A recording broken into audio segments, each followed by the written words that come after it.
अस्सलाम वालेकुम जी। आज हम बात करेंगे ओप्पो A12 की।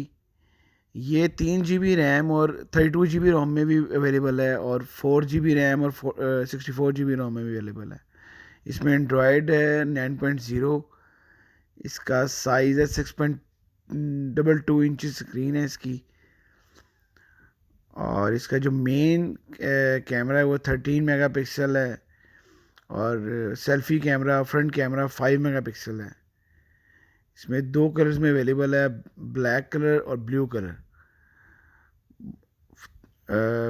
4230 की बैटरी इसमें यूज़ हुई है। बहुत अच्छा फ़ोन है जी, आई रिकमेंडेड आप लोग लाजमी ज़रूर ख़रीदें। बहुत अच्छा फ़ोन है ये।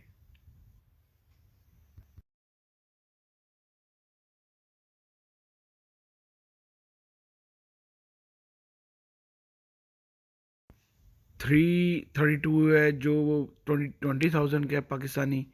और जो 464 है वो 25,000 में मिलेगा आपको।